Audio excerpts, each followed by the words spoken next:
What's going on, y'all? Nick here, coming to you with another video. So, you guys, in this video, I'm going to teach you how to play all your 12 keys, all right, with both your right and your left hand, all right. I'm going to teach you the fingering, all right, and also make sure that when you look at this video and you study it, make sure you go back and you do everything that I'm telling you with a metronome. I'm going to teach you how to properly do that, all right. I'm probably going to break this series into 12 different videos so that none of the videos are too long.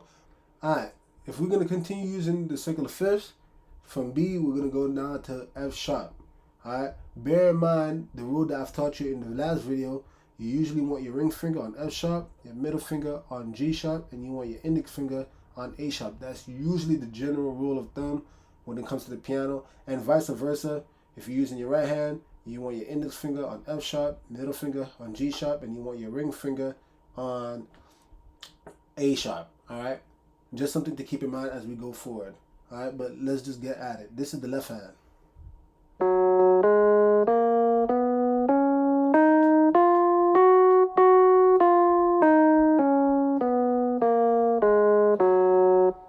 All right, now the right hand.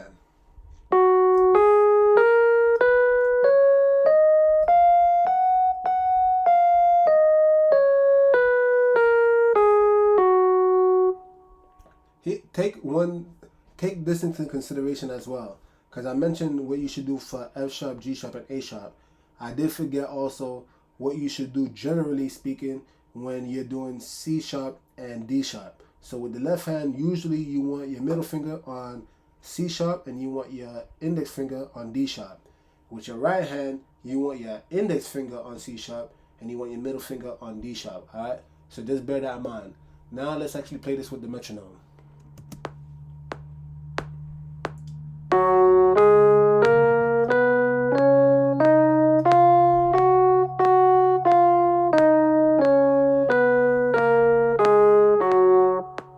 All right, here you go.